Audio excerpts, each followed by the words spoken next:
公子，公子这是何必呢？只不过是想请二位赴宴而已。若公子见了客人，必然欢喜。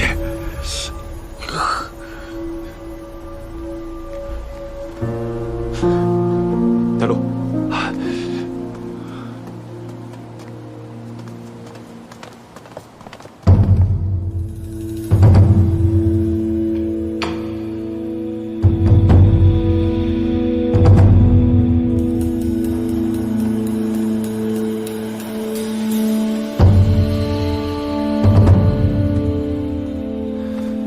主公，崔公子到了。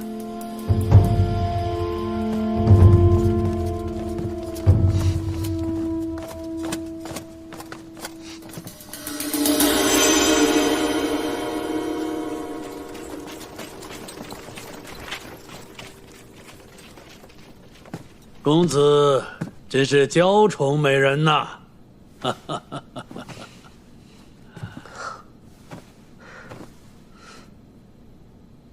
今日欢宴一堂，韩某何其有幸。崔公子，这位是大都督前来的使节。久闻崔公子风采过人，今日一见，名不虚传。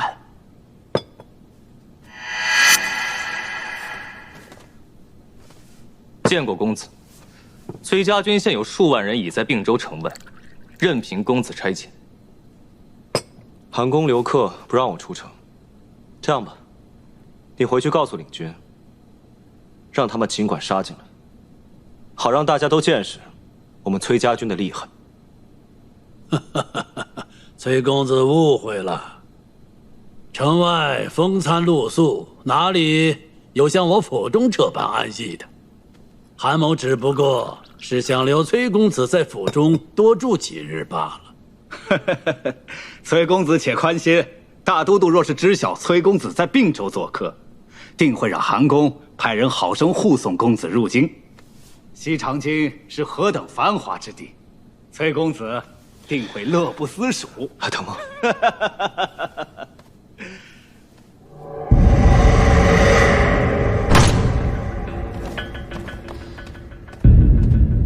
我待大都督邀崔公子入京，崔公子如此目中无人，是看不起我们大都督吗？息怒，息怒！崔公子爱美人，不过少年心性。我可是大都督的使节，是同大都督出巡，你这般傲慢，是想谋反？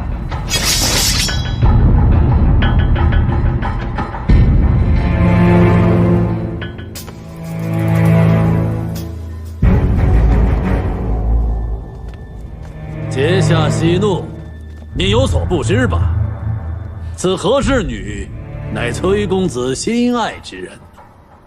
既然如此，那就让这位何氏女入京献舞，为大都督祝寿。阶下此话何意？可是羞辱我崔家军。他脚伤了，跳不了。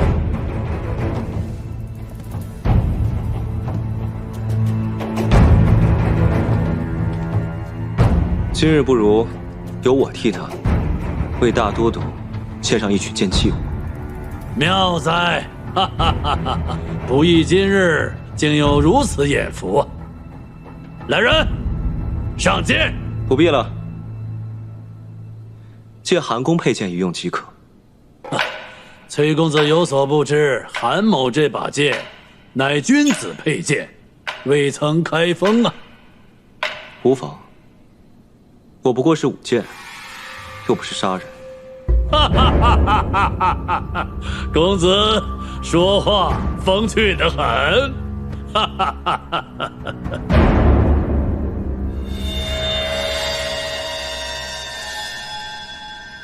公子替我舞剑，我来抚琴唱歌，为公子伴奏。美人果然不负公子之恩呐！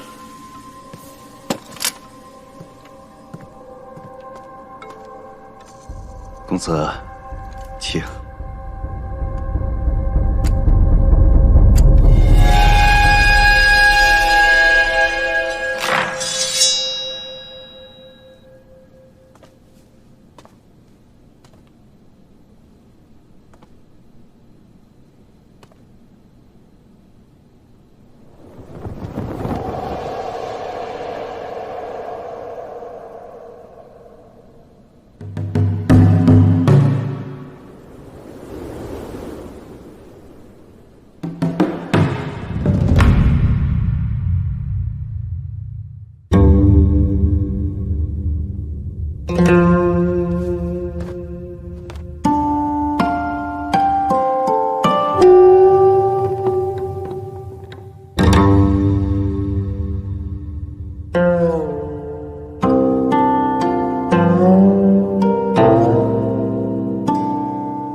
生潮能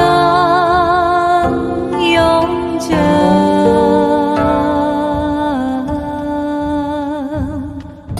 破地速如神。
原璧归赵。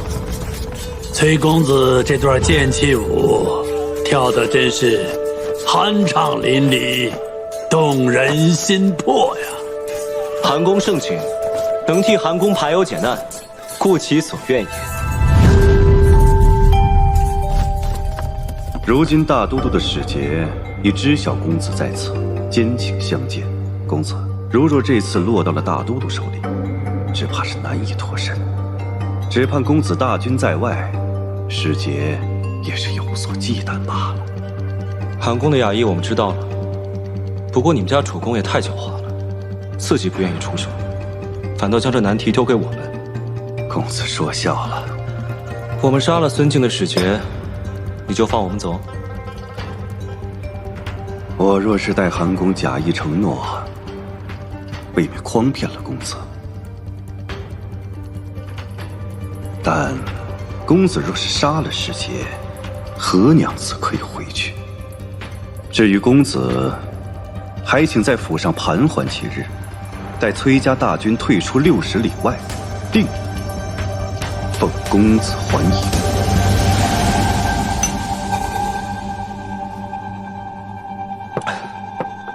韩公，欢宴虽好，终有聚散。这回你是不是该信守承诺，让他走了？自然，自然。你这伤，回去之后一定要找大夫仔细看一下，别落下病根。嗯。走吧，我送你。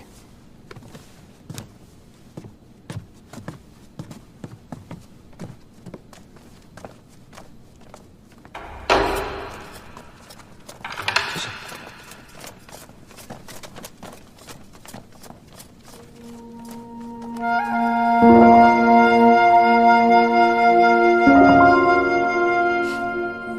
你的彩头。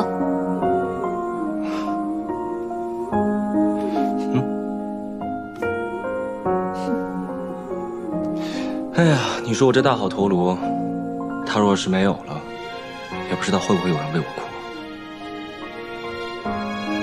我可不会哭啊。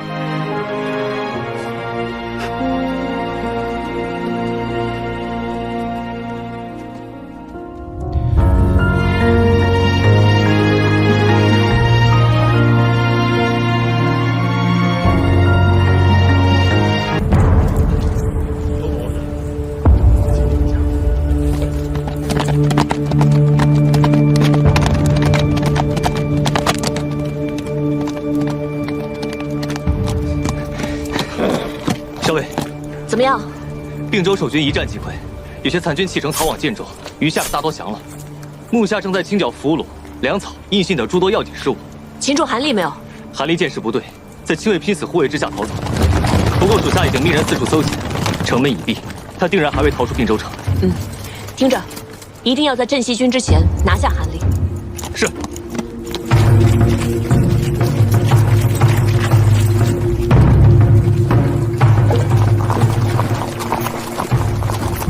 来人啊！快来人！吕先生，吕先生不知道为什么昏迷了。吕先生，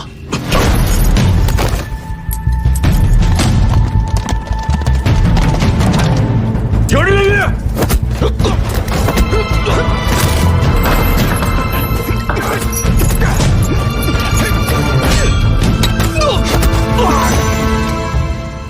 十七郎，这次我真的带了很多人来。韩立呢？抓到没有？我跟崔家有个约定，谁先抓到韩立，并州就归谁。两军一交战，韩立就跑了。啊，不过老包已经去追了。走，捉那老狐狸去。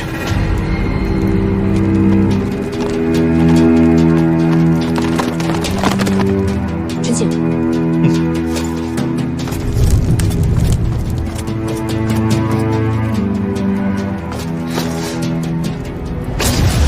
校尉，车中并无韩立。果然狡诈。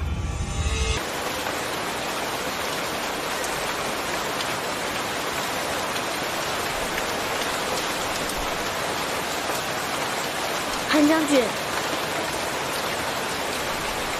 咱们现在距离西长京是不是已经很远很远了？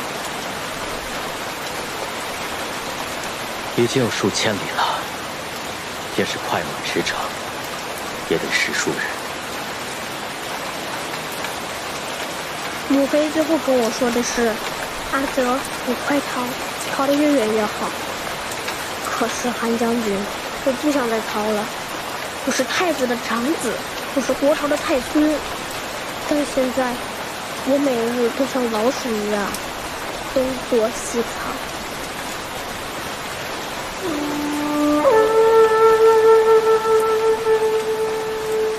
臣给殿下讲过韩信将军的故事，也讲过越王勾践的故事。殿下如今是避险，忍辱负重，才能有将来收复河山的一日。那日你说镇西军统帅李密是我实际堂兄，镇西军已经从劳兰关一直杀到了望州。17哥领兵还是挺厉害的，我真想同他一样，与敌人正面对阵，拼杀一场。17皇孙确实战功显著，但镇西军原是府兵，裴贤与先太子并不亲近。殿下如今身份贵重，哪怕是血脉至亲，也不能轻易相信。何况梁王殿下还被尊敬扣在西长京，只怕李逆有所顾虑，所思甚多。韩将军，那我们什么时候才能回到西长京呢？定有那日的。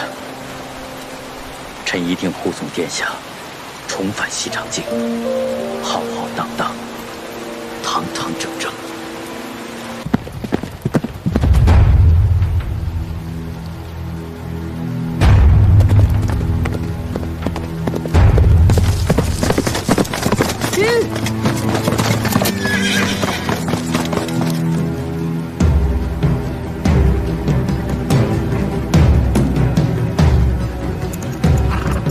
崔离，为何拿我？勾结外贼，勾结镇西军，怎么还不认罪吗？证据呢？这就是镇西军的李逆写给你的密信，你私自将瀛州被围之事一五一十地告知了镇西军，这信上写的是清清楚楚。你是如何拿到这封信的？怎么承认了？铁证如山，如果不是你，洛阳城根本就不用让给镇西军。拿下！住手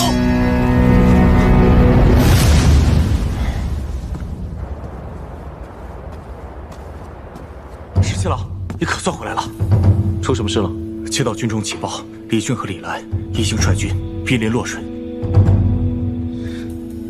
看来，这孙敬早就撤出了围困我兄长的兵马。我那2位兄长，果然是不负所望。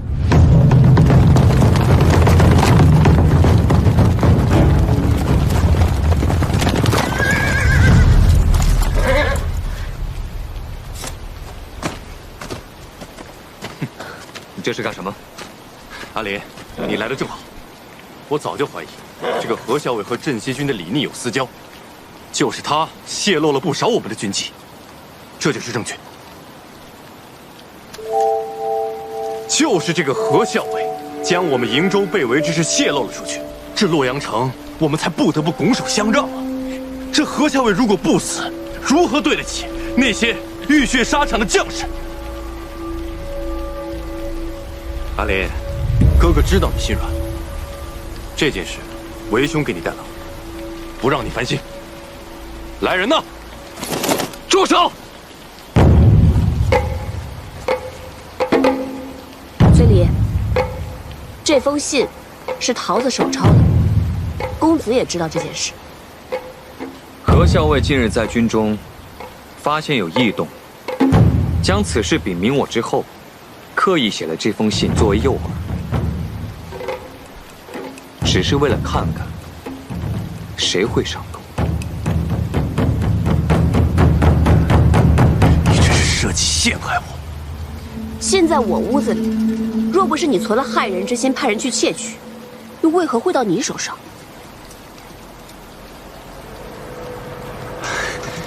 阿林，我这么做实在是因为他所作所为太可疑了。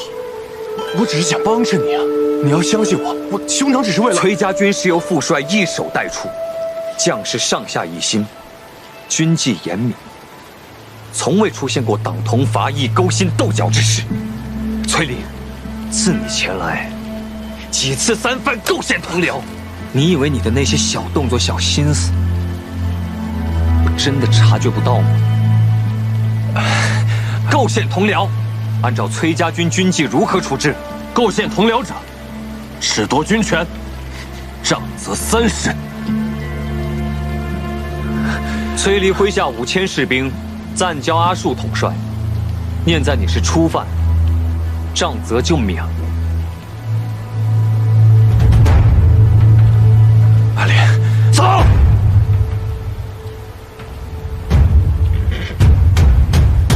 这次啊，借机收回了崔离的兵权，想必如今他也翻不出什么浪花来了。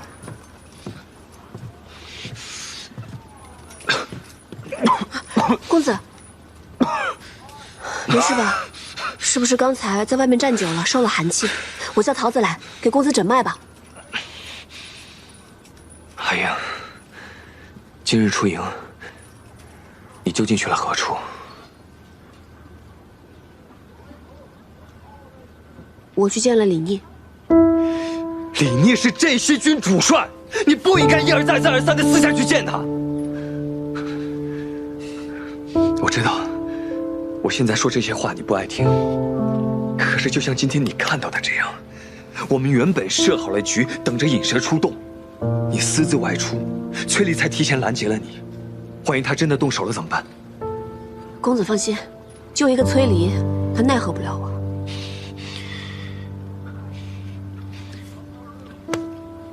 阿英，我知道你胸有成竹，可是刀剑无眼啊！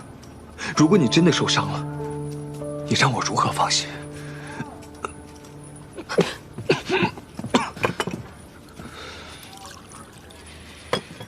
公子，快，先喝杯茶，快喝。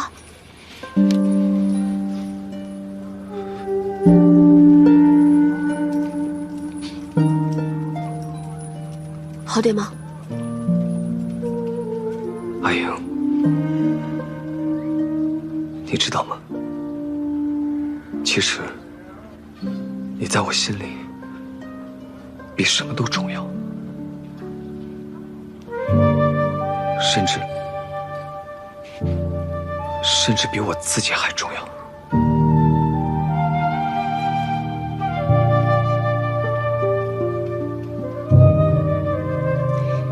我从小一起长大，我一直都把你当做兄长看待，所以于我而言，你也很重要。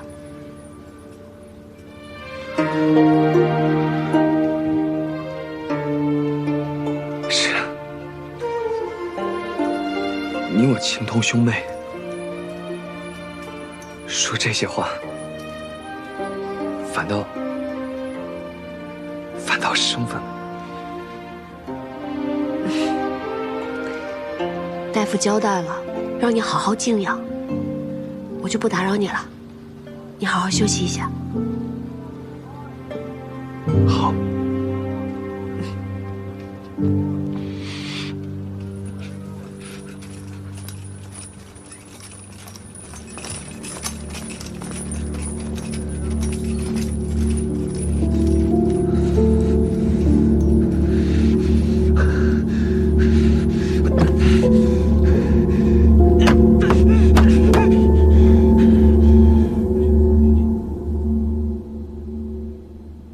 最迟明日，李俊和李来就会率军抵达洛阳。他们二位向来是志大才疏，又嫉妒你的战功赫赫，此次前来必定是来意不善。石七郎，拿个主意吧。既然兄长们都来了，那我们就走吧，把这个洛阳城让给他们便是。把洛阳城让给他们？洛阳是咱们辛辛苦苦打下来的，而且又以3城换崔家军退出洛阳，现在就要拱手相让吗？兄长们驻守洛阳城也是一样的，兵贵神速，咱们就去潼关。那怎么能一样呢？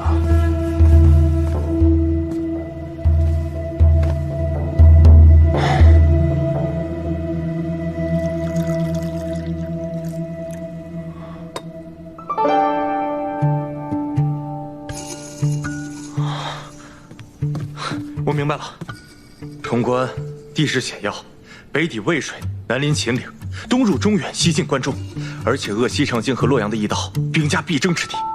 孙敬一定想不到咱们会放弃洛阳，打他个措手不及。拿了潼关，就犹如扼住了西长京的咽喉，距离攻破西长京也就不远了。哎呀，这样最好了。只要潼关在我们手上，他们二位就算是有所作为，也是进无可攻，退无可守。石七郎，我还以为你会对他们二位心慈手软，现在看来，如此甚好。我的确是为我那2位兄长着想，他们好大喜功，又容易得意忘形，不如就让他们在洛阳城里面待着，免得万一他们又中什么圈套，我还要费尽心思去救他们。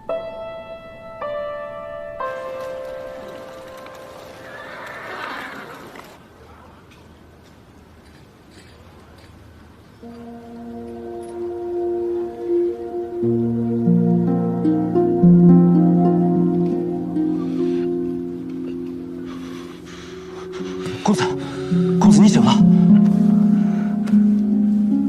何校尉呢？啊，他昨晚都在自己的营帐中，未曾出去。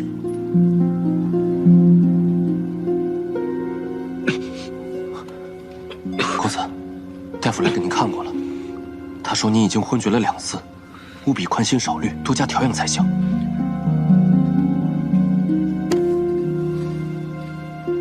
我知道您心里还放不下何校尉。但是他迟早会明白，这世上对他最好的人就是公子你啊！他那样聪明，我对他好，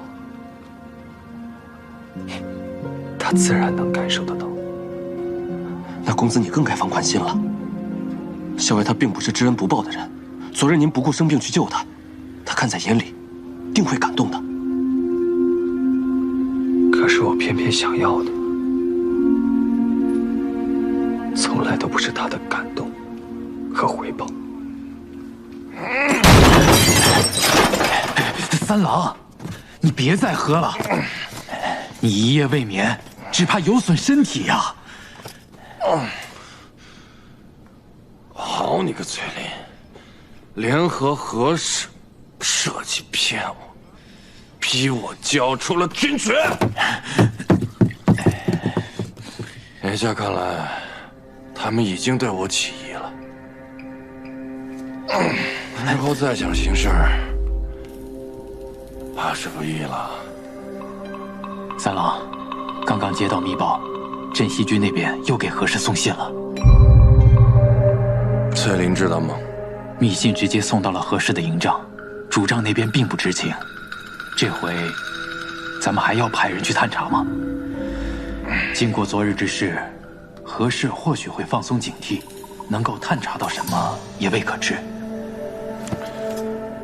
只要崔林还在，想对何氏下手就不是个易事。不过，如若真能探查到什么情报，倒也是有利无害。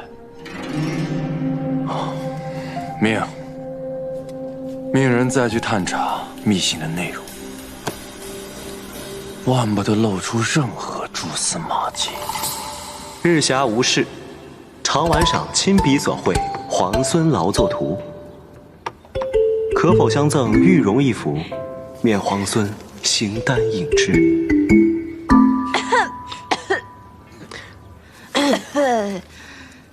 哎，校尉，你不回信啊？这么着急做什么？我不着急啊，这个信又不是写给我的。哦，你不着急，这样我先处理会儿公文，你先去休息会儿吧，不用陪着我了。我是不着急，但是那个送信的谢长尔他着急。这么晒的天气，人家早回去了吧？哎呀，你不知道，那个人是个死脑筋。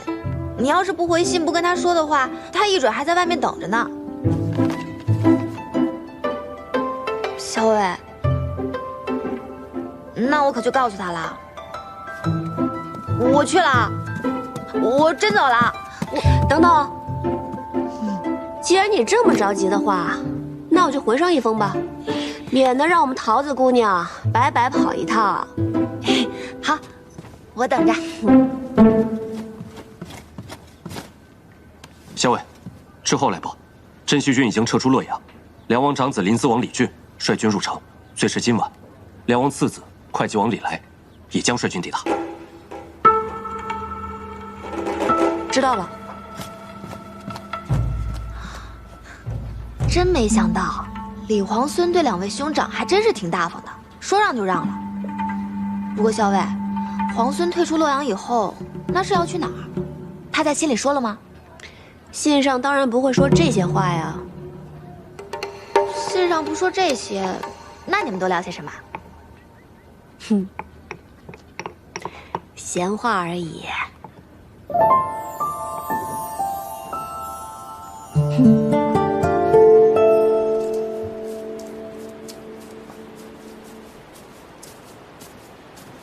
哎，桃子姑娘，那。这是我们校尉回给皇孙的信。多谢桃子姑娘，那我先走了。啊？你这就走了？那不然呢？那这什么？这是本姑娘亲自调配的金疮药，外面可是买不到的。我想着你平常行军打仗的，总会有些磕磕碰碰的时候。你用了这个，保证好得快。谢谢桃子姑娘，你真好。你说什么？我走了。谢谢了。傻子。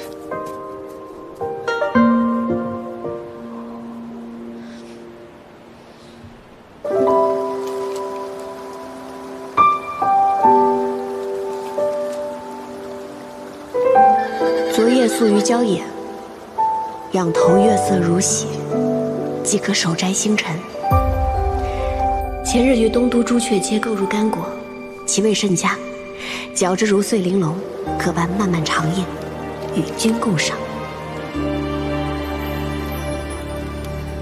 命定的缘分，却错位的身份。干果与果脯同时，风味果然颇佳。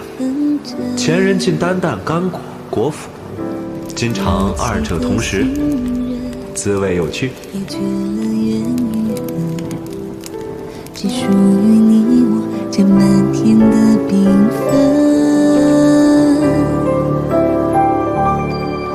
你是最初的期待，清凉起来，你是最终的答案，无悔无怨。想说的话汇成画卷，一卷一卷。金尘跃马过水涧，闻香而去，见野桂一株。饮香浮动，独赏此景，深有抱憾。遂取花蕊数朵，与托一纸染香，盼来日同赏。这世间自相无憾。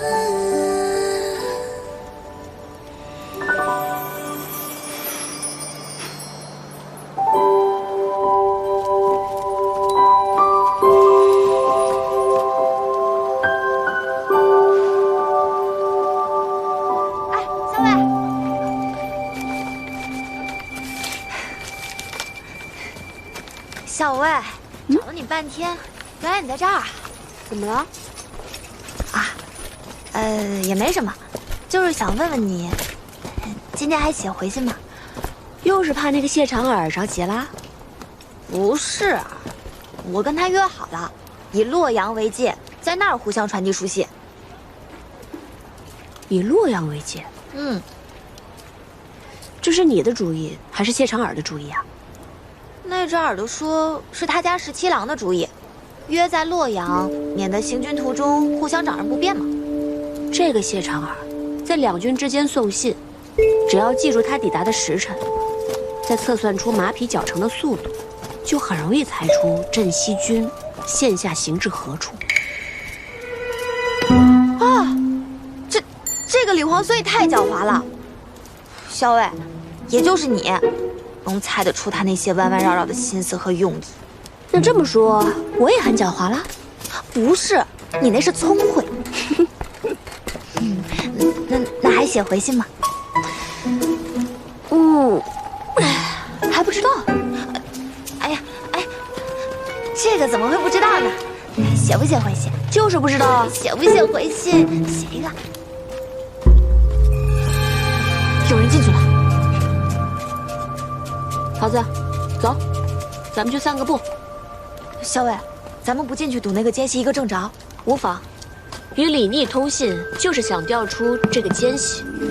既然他们已经上钩，在做蠢事，让他们做吧。三郎，这是李逆写给何氏的信，属下想了法子，偷偷一字一句誊抄的。干果与果脯同时，风味果然颇佳。今尝二者同时，这都是什么？依属下愚见，李逆与何氏都是心机深沉之人，此信乍一看平平无奇，实则用了暗语将机密藏于其中，所以何氏才为找隐秘之处藏起，就那么放着，也不怕被人看去。这其中干果一句，定是他们约好的暗语。有理。那咱们找些人来破解一二。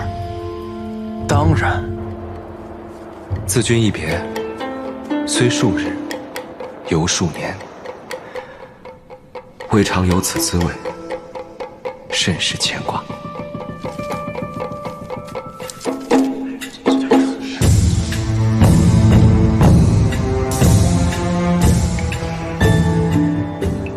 有时见水中蛙甚肥美，捕食鱼之，烤而食之，熄火后过剩，略有焦糊。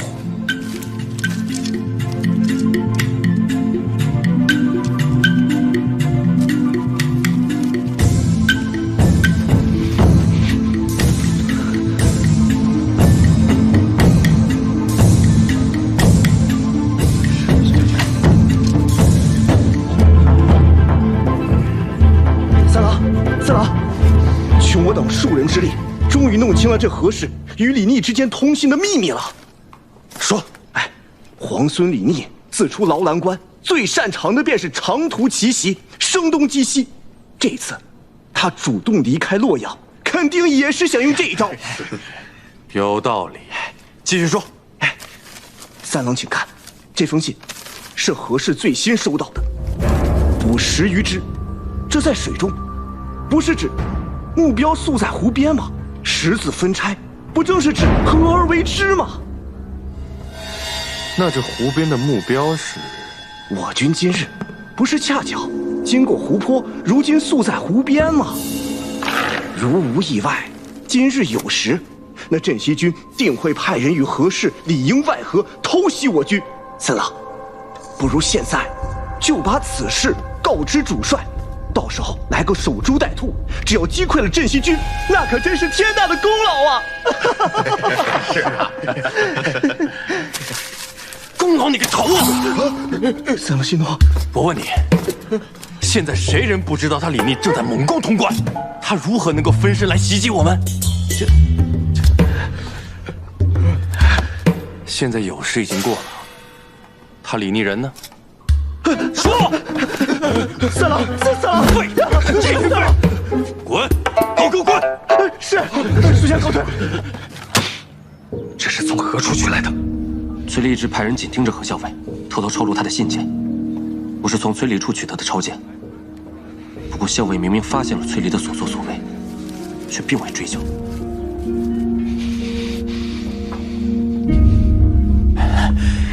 三郎息怒，属下忽然想到一件要紧的事。上一次何氏以信件为饵设计咱们，如今回想起来，时机很巧，恰好是在你去见了裴元之后。你是说，那裴元与我见面之后，还把那件事告诉了何氏，二人联合设计引我上钩。就在杀崔林这件事情上，你我二人的立场应该是一致的呀。想要皇孙殿下的手书，也要看能不能杀了崔林。看来这个李逆和何氏关系匪浅，如若不然，此等机密之事怎么可能告知于他？之前还想着借李逆之手除掉何氏，现在看来，他不仅不会帮忙，还会与我为敌呀。三郎莫急，如今据守洛阳的已是李逆的2位兄长李俊、李来，他们向来与李逆不睦，我们何不与他们联手？如此一来，还能解我们没有军权之困。妙计。潼关天下雄起，易守难攻。李逆率军苦战6日，与裴元身先士卒，终于攻破潼关。臣要恭喜太孙殿下，镇西军继光复东都之后，不日已攻下潼关。潼关，那距离西长京已经不远了。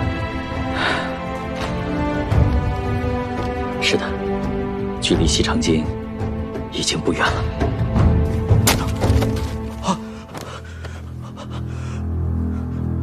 李逆不与兄长相争，直接放弃了洛阳。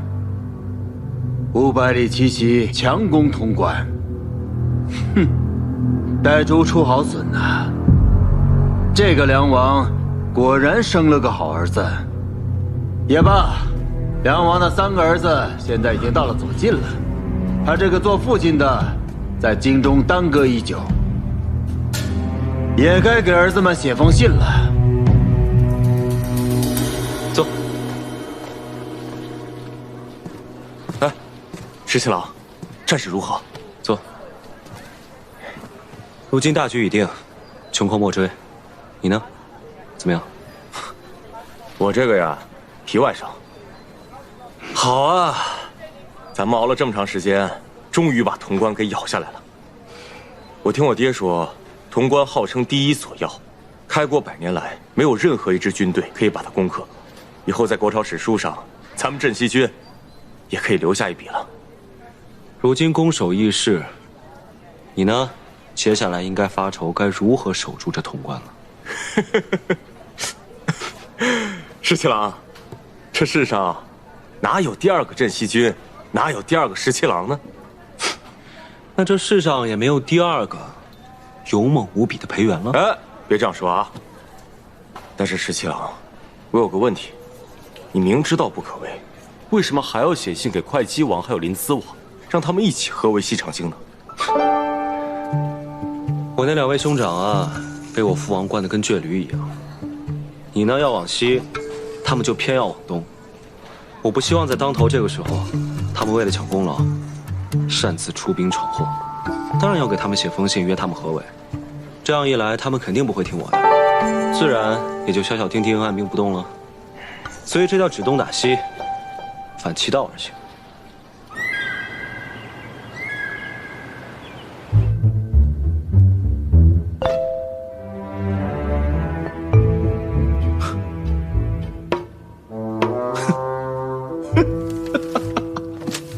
大哥，这信上怎么说呀？你自己看吧。李逆拿下了潼关，竟然让你我2人出兵合围西长京。大哥，他这……李逆仗着自己有攻克潼关之功，竟敢对你我兄长2人那是呼来喝去。大哥，这呼来喝去事小，只是出兵围剿西长京，此事要慎重啊！只怕他是要借我们的兵力，给他做嫁衣啊！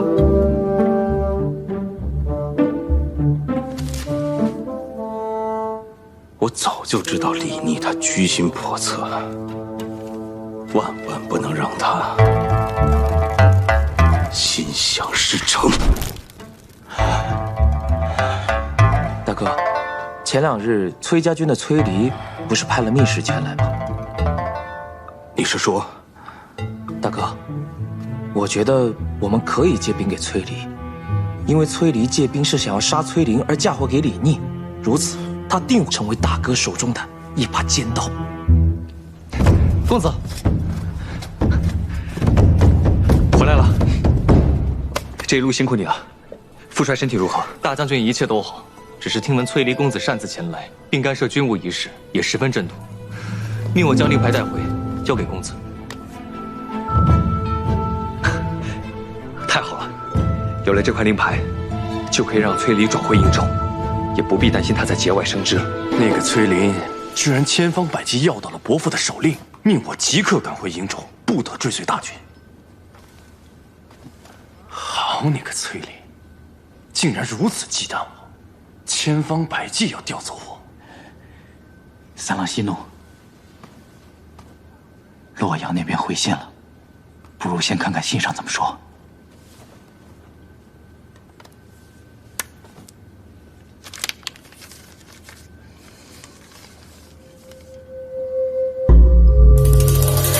三郎怎么说？李俊已答应派兵助我击杀崔林。一旦事成，便封我为魏阳大将军。恭喜三郎，恭喜大将军！只要崔林一死，由我统帅崔家军便是顺理成章。届时，再把一切的事情都嫁祸给李逆，一箭双雕，天衣无缝。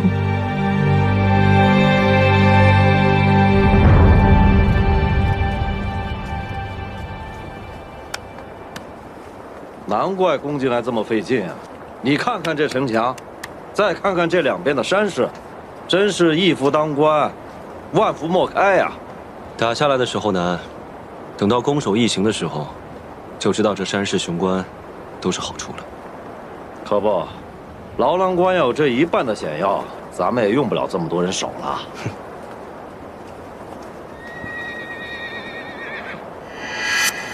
哟，是不是又有信来了？石七郎，你怕是望眼欲穿了吧？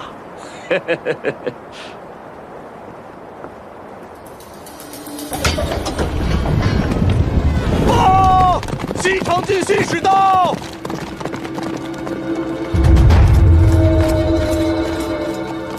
大都督命我来传令，镇西军需在3日内退出潼关。放肆！孙敬是让你来送死的吧？小裴将军，我既然敢来，那就不怕送命。哼，另有梁王手书一封，带给皇孙。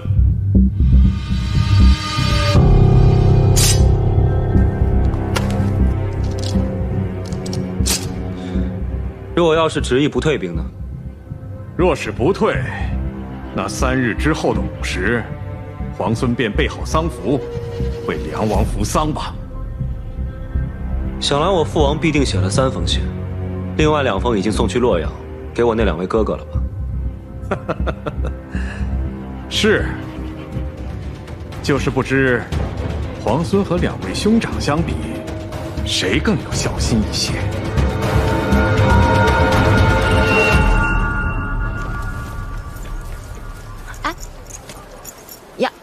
小伟，这干果你还没吃完？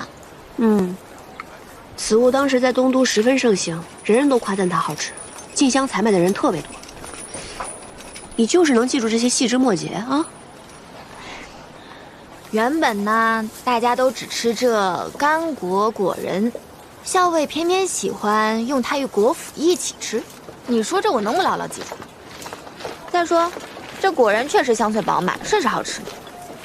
不过，这一连数日，潼关可是1封信都没来啊！你这是在担忧某个人，还是在担忧潼关呀？校尉，我与你说正经事。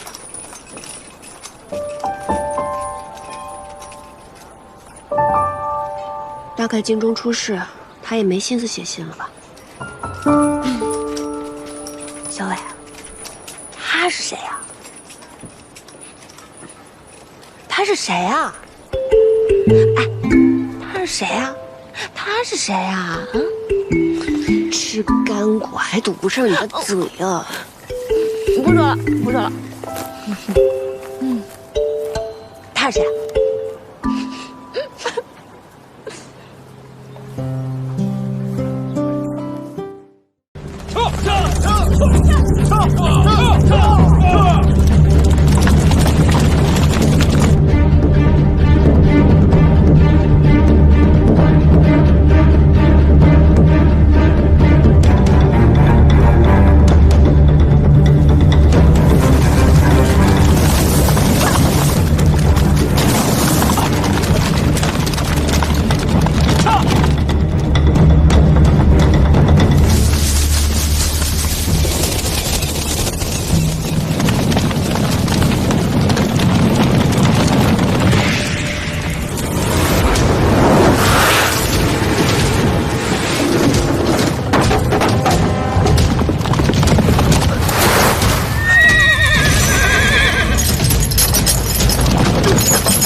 崔林，我倒要看看这次你还有没有命活着出来。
神血！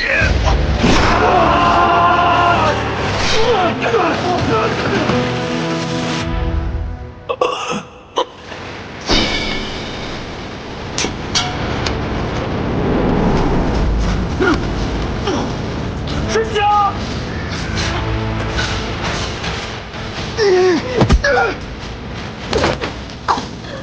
哎呀！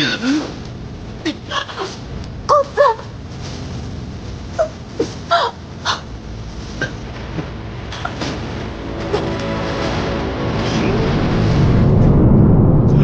哎呀！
李逆来救人了。什么？就是李逆！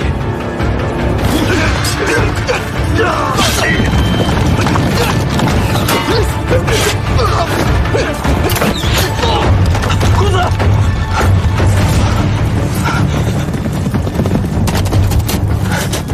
走。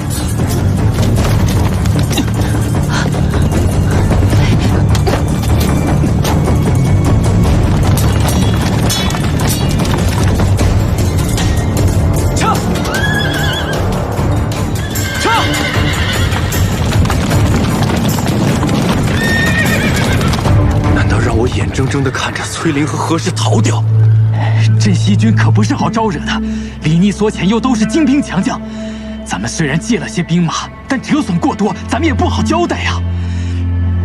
三郎，留得青山在，不怕没柴烧啊！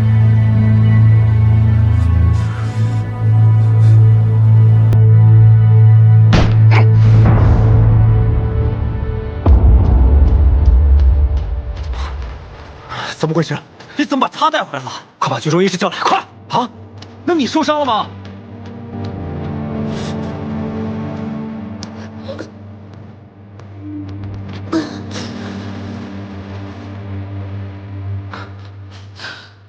哎呀，此剑粗入体太深，又有倒刺，若是使蛮力拔出，只怕会伤及经脉，会血流不止的。现下只能将剑头细细挖出。老夫已经老了，手不稳，不敢挖呀。没事，我懂医术，我来吧。可是此法极其痛苦，怕这小娘子承受不住啊！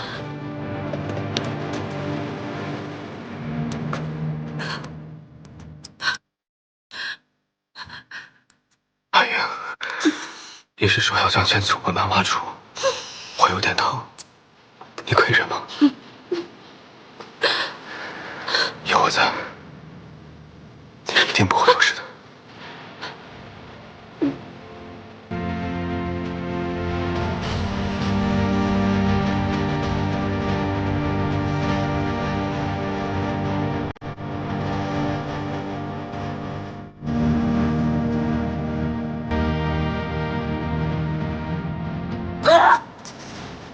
小薇，嘴巴动不好。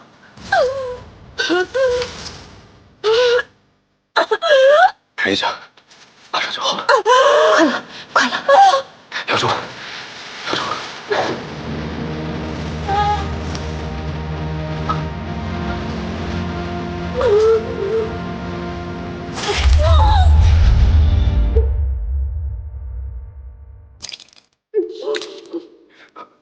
没事了，没事了，没事了，没事了，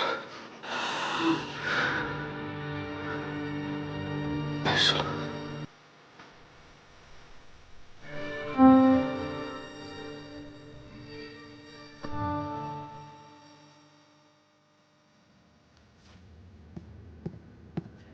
我来帮你擦。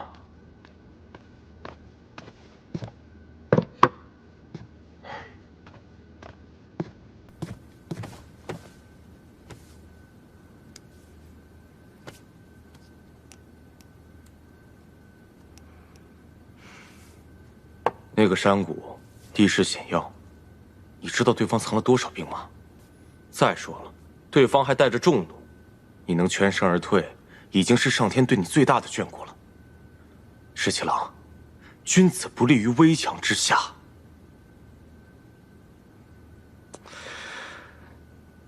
你说你好好一个武将，怎么偏偏要学你大伯那样，引经据典，整天长篇大论的？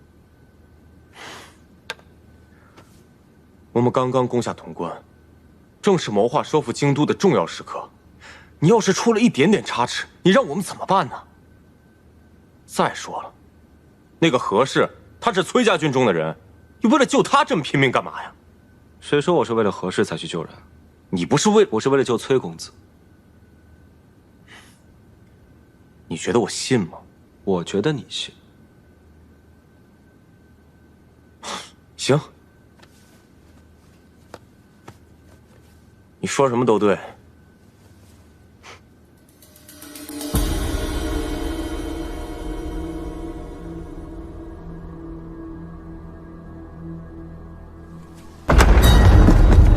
哎，你们不是，你们谁呀？李逆竟敢杀了我弟弟！他怎么敢杀了我弟弟？我现在就杀了你，给我弟弟偿命！夫人，你儿子竟然敢杀了我弟弟！我现在就杀了你！我们的人意及时拉住魏国夫人，太医也知道怎么说。娘娘放心。大都督到！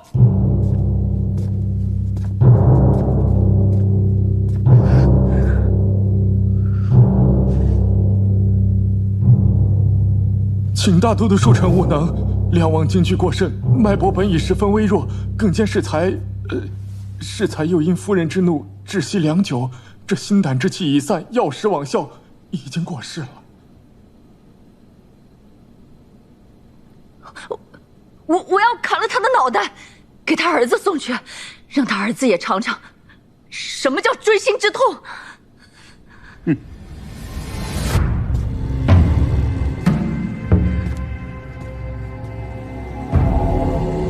此人死不足惜，封锁消息，将那骨灰烧化，挫骨扬灰，替郑国公报仇。不，我要把他脑袋砍下来，给他儿子送去。你打我！你竟然打我！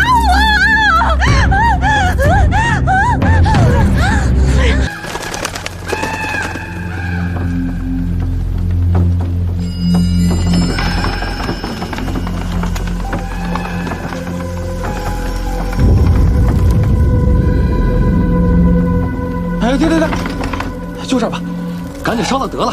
上头可吩咐了啊，要挫骨扬灰。是。怎么这么瘆得慌？是啊。二位大人，这棺木落葬之时啊，阴气重得很。这几日宫里几个人犯了错，被拉了出来，都是被活活打死的。所以乡老传言，有恶鬼作祟。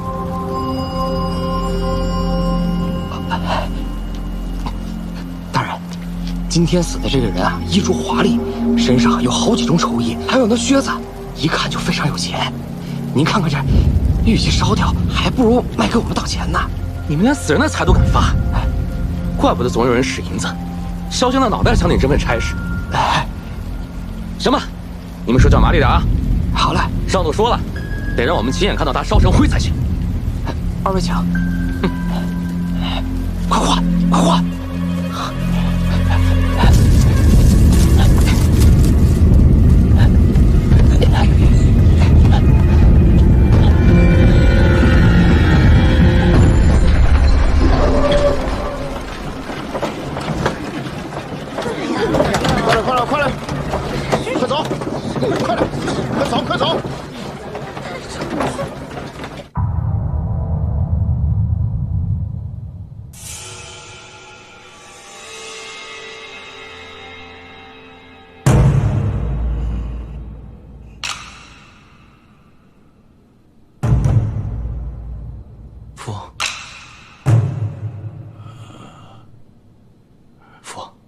身子好些了吗？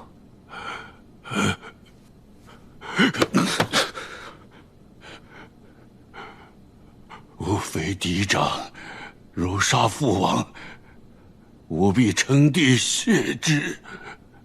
这是你写的吧？啊，是。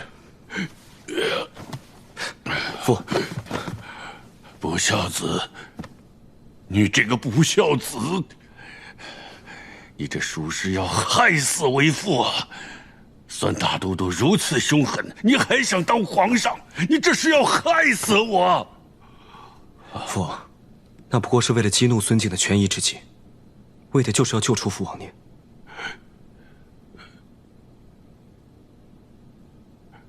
救出我？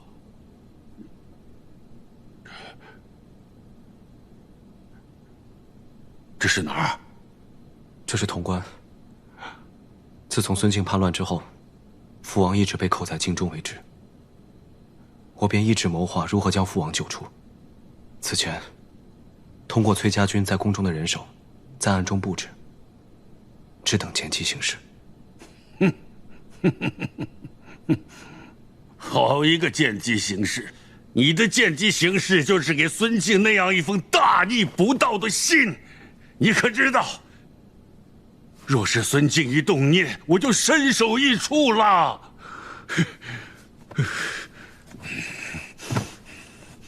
父王，我知道您看到信之后，定会勃然大怒。您向来身体不好，时常头昏，我想一气之下，您必然会昏倒。我命人用假死的药物，让父王假死骗过孙敬。等到入殓时，再李代桃僵，将父王救出。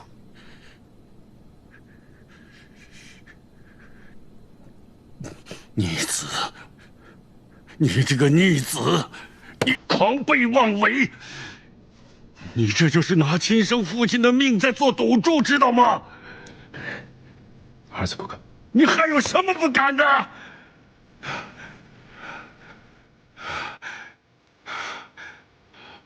我看着你就生气，滚，快滚！是，儿臣告退。等父王消气了，儿臣再来看你。快滚！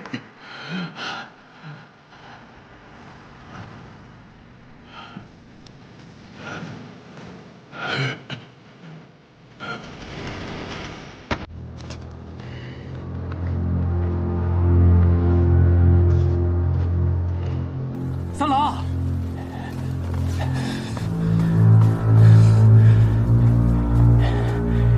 事后探到了，崔林与何氏被李逆所救之后，正在潼关休养。好不容易伪造了伯父病倒的密函，还将崔林、何氏二人骗出中军，想一举击杀。谁知道冒出来个李逆，现在二人归宿于潼关，我们是一点办法也没有。好你个李逆，就管好事！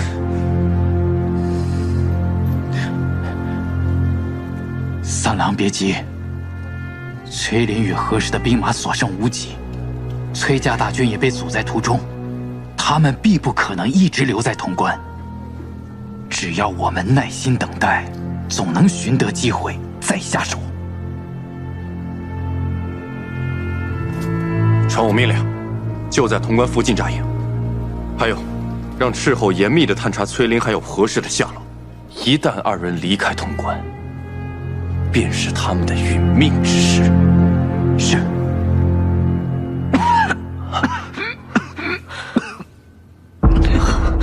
公子，公子，公子，你倒不如哪怕他把我杀了。你听我说，如果能和镇西军一起携手破城，那瀛州之围立时便解啊！镇西军不可轻心，况且西长京，一旦有人知晓你的身份，那是何等凶险的事！公子，孙敬他素为当世奸雄，但他孤傲自大，他绝想不到我和李逆敢独自潜入西长京的。他也不可，万一……如果西长京事起，那瀛州之围必解；如果这是一局真龙，那这一步棋才是棋眼。你什么都别说了，我不会让你去的。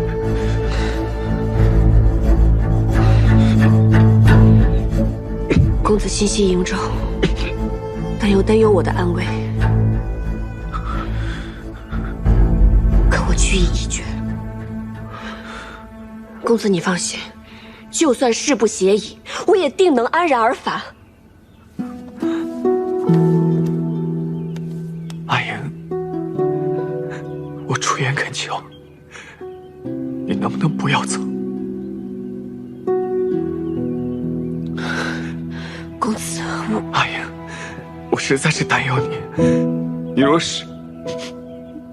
是失陷在西长京，你要我怎么进富帅？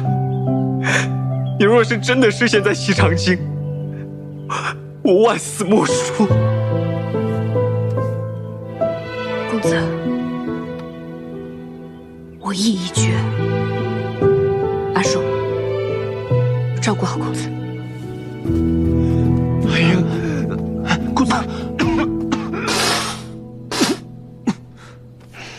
你不如拿把刀，现在就把我给杀了，让我眼不见为净。倒也不至于。好，你刚才是告诉我，你打算和何氏一起乔装打扮，潜入西长京，谋取夺城之事。对啊，对呀，你还和我对呀？行，我现在就去找绳子，把我自己给绑了。我也不用父亲来问我自己向那老人家负荆请罪去。我现在就去。不对，我应该把你给绑起来，接送回镇西军的后营去。到了父亲那里，你就算是要翻天，也不关我的事了。裴大将军的后营距此千里之遥，只要你不说，他就不会知道。着什么急啊？石七郎，你自己好好想想，你现在是镇西军的主帅，你和何氏两个人赤手空拳就要去闯西长京，要是被孙敬的人发现了呢，那就是狼入虎口，你有去无回的。谁说只有我跟他两个人？我还打算带上老鲍，还有长耳。谁说我们赤手空拳？我们必然会携带兵刃啊！你别给我讲这些，反正我不准训去。你若不放心，便同我们一起。我更不能去了。对，你不能去。潼关这里需要你守着，你就在这待着，等我好消息。哎，行。潜入西长京之后，你有何谋划，作何打算？没有谋划，见机行事。什么？骗你的！你放心，肯定有谋划。就算出了事，我也会找机会脱身。但是潼关这里需要你，在这儿守着，其他你放心。你知不知道，如果你失陷在西长京的话，我是根本没有办法救你的。到时候他们肯定会拿你威胁整个镇西军的。那是自然。你放心，万一我真的被孙敬抓到了，我都替你想好了，就说你早有不臣之嫌，若是杀了我，你裴某必称帝以谢之。我保证，孙敬一定会气死。孙敬没被你气死，我已经被你气死了。喂，你尝尝我们这茶。今日能与故乡相见，也算是有惊无险。我家茶呀，还得多谢你那个继子。能得17郎一个谢字，也算我不虚此行。沁凉爽口的杨梅茶嘞，公子小姐来一壶。还记得我们那日在茅屋下与下饮茶做饭吗？当然记得了。若这一次能够收复西长街，诛杀孙敬，到那时候，我们就一起驰马乐游原。只怕到了那个时候，皇孙殿下政务繁忙，有别的要事，早都忘了跟我还有乐游原之约了。不可能，再忙再累，我都不会忘记你，更不会忘记与你的乐游原之约。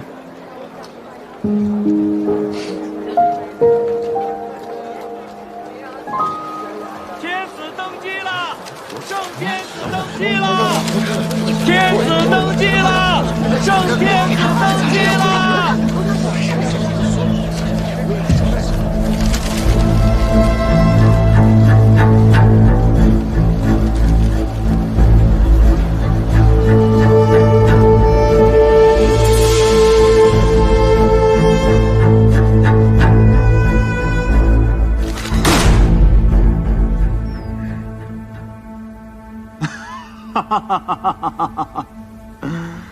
哎呀，这新闻写的不错呀，尤其是骂我那段儿，孙贼不死，苍生何辜啊！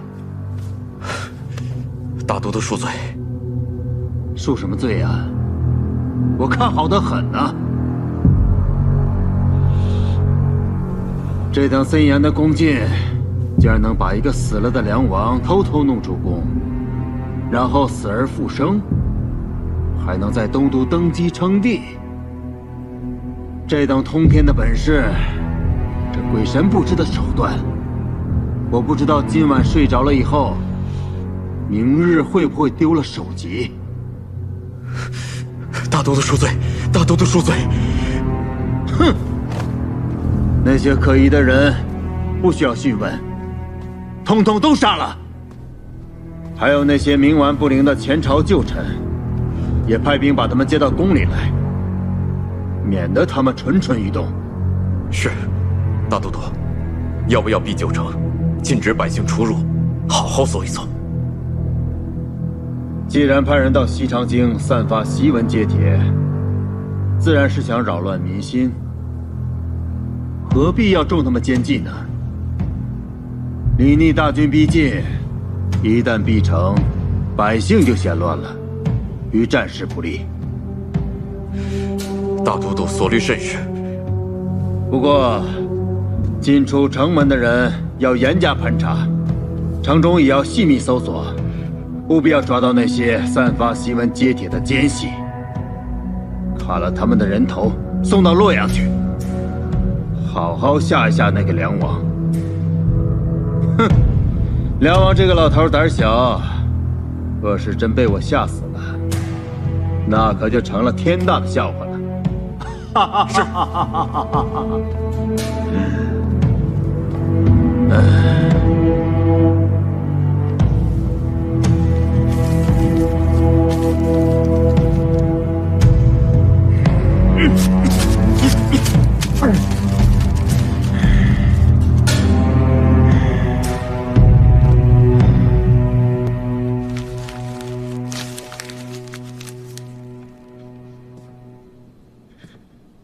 愚不可及，真是愚不可及。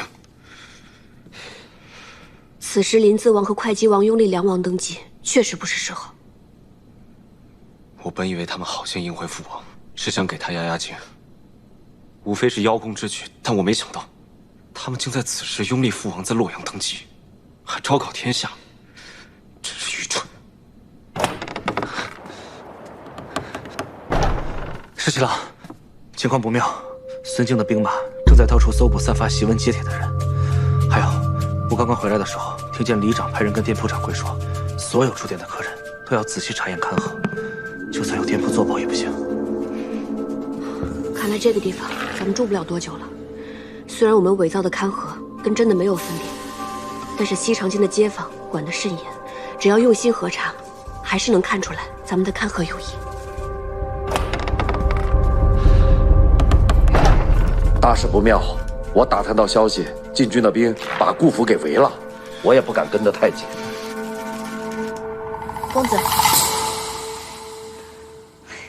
公子，幸好小裴将军送来的药材十分得用，从脉象看，您的伤势已经好了7、8分了。等校尉回来，咱们就可以动身，和大军会合了。公子，什么事？洛阳城有消息传来，临淄王李俊与会稽王李来，在东都拥立梁王登基了。什么？2个丑货！他们确实心急了些。桃子，出发前我特意叮嘱过校尉，让他务必一路上都要留下记号。你快入京，告诉他要即刻出城。我只怕孙敬知道后会震怒，如果闭城大锁，我担心校尉会有危险。是，我即刻动身。阿叔，你赶紧去联络我们的大军，告诉他们要即刻拔营往南。如果校尉不能出城，我会拼尽所有也要救出他。是。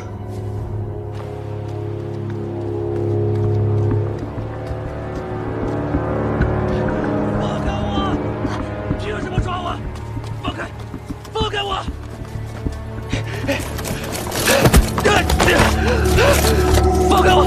凭什么抓我？凭什么抓我？放开！我是好人啊，凭什么抓我呀？没想到你这2位兄长如此没有耐心。成事不足，败事有余。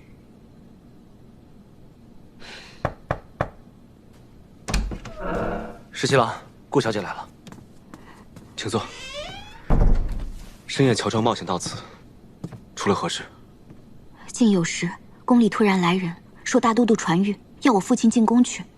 父亲虽然不情愿，可是又怕连累家人，只好被押了进去。到了夜里，我就乔装成下人，偷偷溜出来，给你们报信。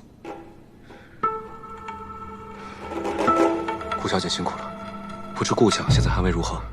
我也不知，但想当初孙敬没有杀我父亲，想必现在也不会立刻动手。是，顾相声望极高，孙敬不会轻易杀他。顾小姐，你也别太担心。你们快走吧，我在来的路上看到好多兵马搜捕，若是发现了皇孙，那就糟糕了。我们顾家有庄田，皇孙若是需要的话，可以先去避一避。放心吧，我们自有安排。倒是顾小姐，今日不要再冒险出来了。耳朵，送顾小姐回去。是，顾小姐，请。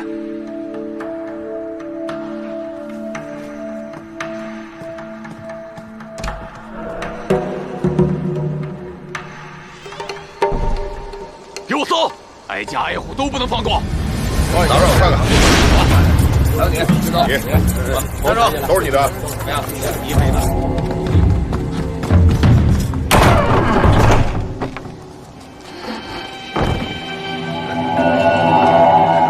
这么一大早就开始搜查，也不知道谢长尔和老鸨能不能脱身啊？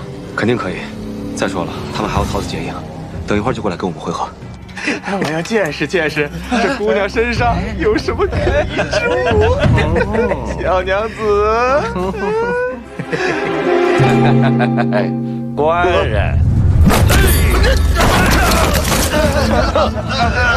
竟敢脱你爷爷的衣服！看我这大胡子，不扎死你！大家互都不能放过。是，进来看看。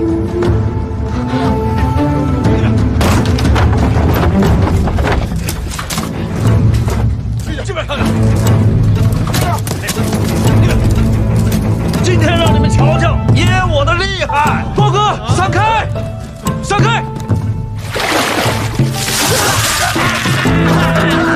活该，活该你们！二位，快，往里面看看，快点快！去那边，是，上楼看看，是，走。安国。原来是安国，安国，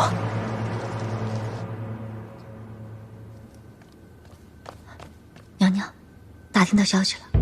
自梁王登基之后，大都督震怒，不仅在京中加紧盘查，还招来了好些旧臣，不允许他们出宫，怕跟梁王有所勾结。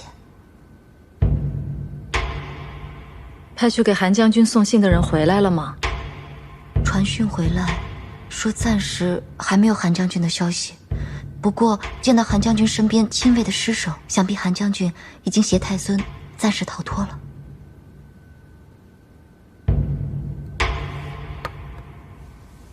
没有音讯也是好事。咱们找不着他们，旁人自然也找不着他们。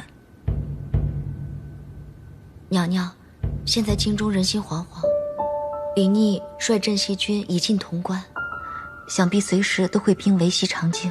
现在正在令京中百姓加紧囤粮。孙敬已经急传命令，召回征百越大军。如果大军还朝，守义攻南，李逆未必能胜啊。那我们要……这不是紧要之事，当务之急是要先找到韩将军，确保太孙无虞，想办法传信给李逆。我有重要之事与他商议。